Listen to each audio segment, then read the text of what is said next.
Hoy Marites! Ay nako, isa na ako dyan. Bili lang ng gulay, nakipagmaritesan na agad sa kapitbahay. Silbi yung aking pakikipagmarites. Kasi kung hindi ako nagmarites, hindi ko malalaman na merong schedule ngayon ng injection. Binilisan ko na at bumalik na ako sa bahay. At ayan na nga, binihisan ko si baby. At dahil liliguan ko na siya. Kaya ito ipapakita ko sa inyo yung ginagamit kong panligo kay baby. Ito siya ay parang siyang net. Nabili ko lang ito sa TikTok. Tapos ito, iikutin mo lang siya, ikakabit mo dun sa planggana. Ganun lang ginagawa ko. Safe na si baby dyan. Pwede mo na siyang ilapag. Ang maganda kasi dito, pwede mo siyang dalhin kahit saan ka magpunta kasi pwede mo lang siyang itupi, ilagay sa bag. Fast forward nga tayo dito at ito na nga, nakaligo na nga dito si baby. Hindi ko na siya nakuha na ng video kasi nga, syempre baby pa yung anak ko, yung privacy naman, hindi natin pwede pakita yung mga maselang parte ng bahagi nila. So dito nga, ito unti-unti ko na siyang pinupunasan. At fast forward ulit at ayan, nakabihis na si baby. Wow! Nakasuot siya ng medyas, tapos ang gada-gada ng damit niya. Lahat yan ay mga bigay lang po sa akin. Thank you po sa mga nagbigay. Siyempre si mama, ayun, may kosmekos din, tamang hilamos lang. Hindi na naligo. Ay naku, mamaya na lang pag uwi ko. Siyempre, kailan ko unahin yung aking junakis, no? Kaya ito na nga, kunting punas-punas lang ng mukha, tapos magsusuklay ng buhok. Ayan, okay na yan, pwede na yan. At ito na nga, ipapasok ko na siya sa kanyang carrier. Actually, huwag nyo napansinin yung carrier na yan. Dahil yung carrier na yan ay pinagmamanahan niya yan sa kanyang kuya. Actually, yung carrier na yan, hindi naman talaga siyang nakasabit lang talaga dyan. Yan ay pinakaalalay ko lang siya. Kasi, nahihirapan ako. Siyempre, karga ko siya. May hawak-hawak pa ako. Kaya, mas maganda kung may support siya kasi baka mamaya biglang malaglag si baby. Kasi one time kasi nangyari na sa akin yan.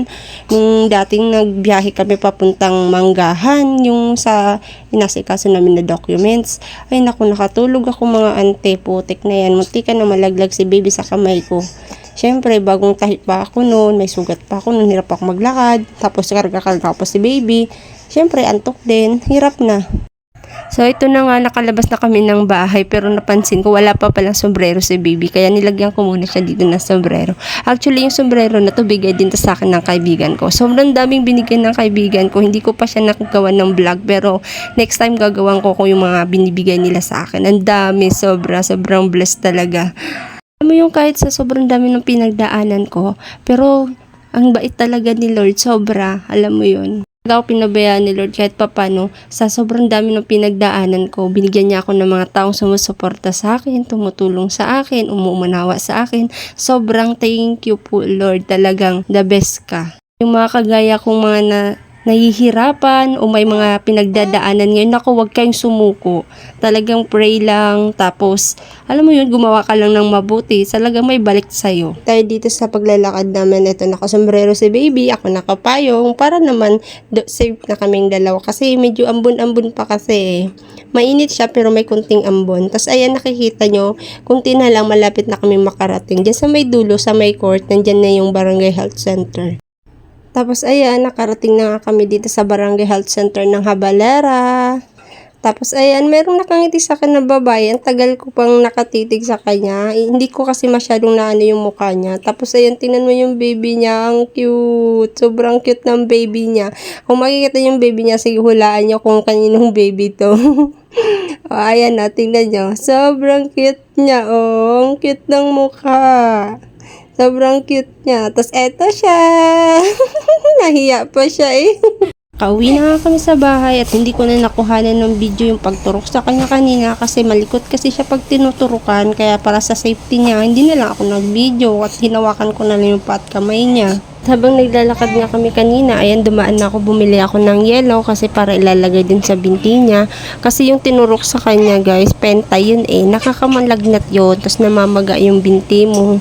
Kaya kung mapapansin nyo, ayan, umiiyak na talaga siya dito kasi nasasaktan na talaga siya. Kaya minamadali ko nang tanggalin yung carrier sa kanya. Kasi kailangan ko na talagang i-cold compress yung binti niya kasi nahihirapan na siya. Umiiyak pa talaga siya. Sobrang iyak niya.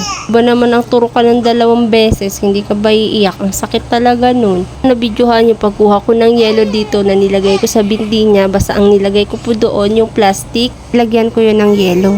Tapos pinalot ko yun ng panyo. Tapos yun din ang pidampi ko lang sa binti niya para hindi mapasukan ng tubig yung bagong injection niya. Kasi yun ay bawal. Kasi penta kasi yun. Nakakalagnat yun. Yun ang sabi ng sa akin, reminders yun. Kaya tinandaan ko na lang. Tapos eto na nga, habang nilalagyan ko siya nung ng yelo, ayun, naging okay na yung pakiramdam niya. Kaya yan na siya. Tumahimik na siya.